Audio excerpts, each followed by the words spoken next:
কিভাবে রং হচ্ছে দেখেন। এই যে মুরগির যত চাপ তৈরি করছেন, চিকেন চাপ, এই যে টেক্সটাইলের রং ব্যবহার করছেন, এটা হলো গতকালের বাসি। আর আজকে যেগুলো তৈরি করছেন এখন, এই যে বাইরে যেগুলো একদম লাল চকচকে করে রাখছেন, এই কালারটা ব্যবহার করছেন। কেন করছেন এটা? তাহলে হ্যাঁ, এটা হ্যাঁ, বাবুর্চির সাথে তো আমি কথা বলছি। কই বাবুর্চিটা কোথায়? এই বাবুর্চি কই? এই ছেলেটা কই?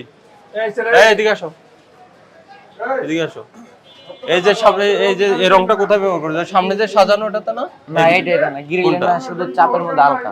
কোনটা এই চাপ কোনটা? দেখি, এদিকে আসো, এদিকে আসো। এটাতে না এটাতে না, কোনটা? শুধু এটাতে। এটা শুধু এটাতে ব্যবহার করছো? বলেন, এই রংটা আপনাকে কে কিনে দিয়েছে? আমার উস্তাদে বলছে যে এটা আনাতিক মাহাজনের কই, আমি মাহাজনের উস্তাদের বাড়িতে গেছে দুজনের জন্য। হ্যাঁ, আমার বলছে যে আমি তো পারি না সম্পূর্ণ কিছু, এজন্য বলছে এই ডাইনা খাটাবি তাহলে। এটা কি এই রংটা কি আনতে আপনি ব্যবহার করেন? উস্তাদে আমার দেশে গেছে, হ্যাঁ। উস্তাদে বলছে যে এটা আনতে, আমি আনালাম। বলছে যে এটা অল্প করে খাটাবি তাহলে মালিক। কোথায় খাটাবি? অল্প করে কোথায় খাটাবি? চাপের মধ্যে হালকা।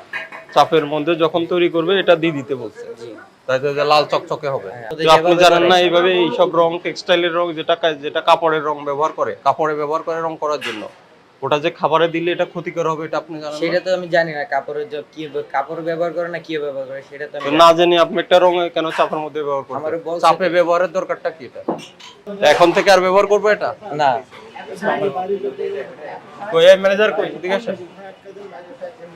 যেটা করছে এটা শাস্তি জানেন? এই যে দেখেন কিভাবে রং হচ্ছে দেখেন। হুম? এই যে আপনার ওই যে চাপের কালার আর এই রঙের কালার এক হয়ে গেছে। এই দেখেন, এই যে সাদাই জায়গা পড়ছে যে। আপনি কি এখনো অস্বীকার করবেন? জি না, এটা কি খাটাইছে? আমাকে খাটানি হইছে। খাটানি হয়েছে না, আর আর আছে নাই। ভিতরে? আর নাই। তার মানে আপনি সব সময় এটা ব্যবহার করছেন। এই যে আপনাকে 20,000 টাকা আজকে সতর্কতামূলক ফাইন করছি, এরপর বন্ধ করে দেব, ঠিক আছে?